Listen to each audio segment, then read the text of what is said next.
Herkese merhabalar. Sessizliğin içinde bir ses vardır. İnsanın kalbine en çok yaklaşan, çoğu zaman dışarıdan değil, içeriden gelen bir sestir bu. Bu kanal gürültüden uzaklaşıp biraz kendine yaklaşmak isteyenler için var. Koşuşturmanın, telaşın, zihin kalabalıklarının içinde yorulan kalpler için. Ben burada bir şey öğretmek için değil, daha çok birlikte hatırlamak için konuşacağım. Çünkü insan en çok unutan varlıktır ve belki de en çok kendini unutur. Bazen bir söz, bazen bir cümle, bazen de içten gelen bir fark ediş insanı kendine geri getirir. İşte bu sohbetler de bunun için var olacak. Bugün bu yolculukta bize eşlik edecek olan eser, asırlardır kalplere dokunan çok kıymetli bir kitap olan İhya-i Ulûmi'd-Din. Bu eser sadece bir ilim kitabı değil. Bu eser kalbin nasıl yaşaması gerektiğini anlatan bir rehber. Ve bu rehberin yazarı olan büyük alim İmam Gazali, hayatını sadece öğrenmeye değil, öğrendiğini yaşamaya adamış bir hakikat yolcusu. Gazali, ilmin zirvesine ulaşmış bir isimdi. Ama bir noktada şunu fark etti. Bilmek yetmiyor. Kalp değişmeden bilgi insanı kurtarmıyor. Ve bu fark ediş, onun hayatında büyük bir dönüşüme sebep oldu. Dünyayı, makamı, şöhreti bırakarak kendi içine, kendi kalbine yöneldi. İşte İhya da tam olarak buradan doğdu. Yani bir bilginin değil, bir arayışın, bir uyanışın eseri oldu. Bu yüzden bu kitapta sadece ne yapmalıyız sorusunun cevabı yok. Aynı zamanda neden yapamıyoruz sorusunun da cevabı var. Çünkü mesele sadece bir şeyleri yapmak değil, mesele o şeylerin kalpte neye dönüştüğüdür. Bugün modern dünyada birçok şeye sahibiz ama garip bir şekilde içimiz eksik. Bilgi var ama huzur yok. İmkan var ama tatmin yok. Kalabalık var ama insanı bunaltan yalnızlıklar da var. İşte tam bu noktada insanın kalbine dokunan sohbetlere ihtiyaç doğuyor. Çünkü bazı şeyler sadece okunarak değil, hissedilerek anlaşılıyor.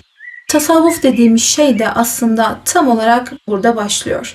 İnsanın kendini tanıma yolculuğu, nefsini fark etmesi, kalbini arındırması ve Rabbine daha yakın bir hale gelmesi.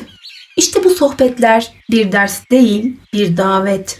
Kendine dönmeye, biraz yavaşlamaya ve kalbin sesini yeniden duymaya bir davet.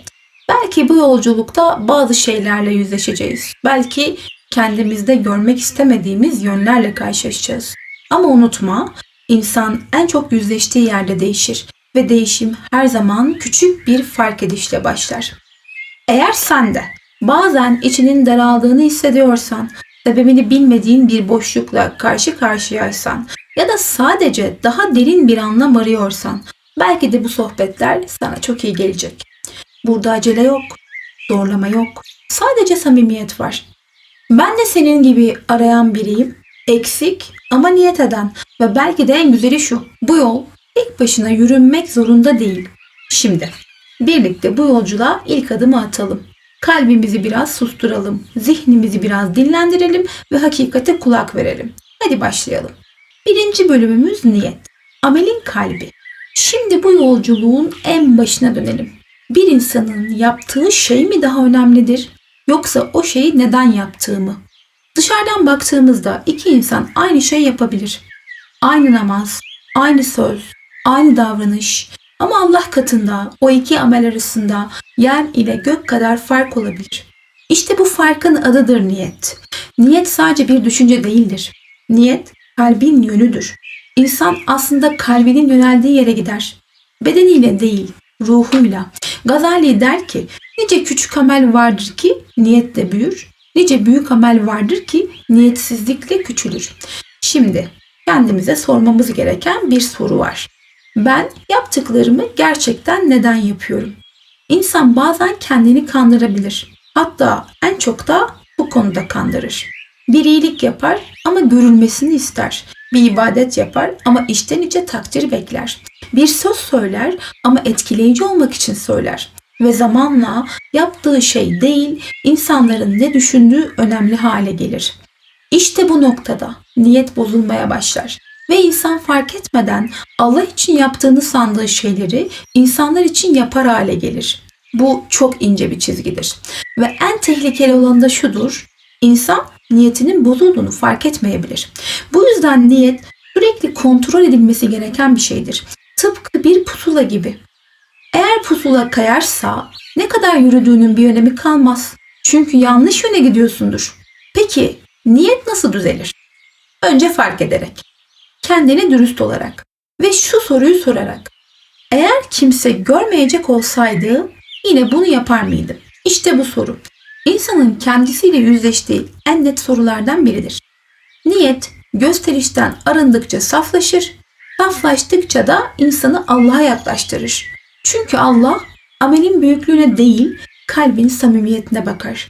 Bu yüzden bazen küçük bir dua, samimiyetle edildiğinde çok büyük kapılar açabilir.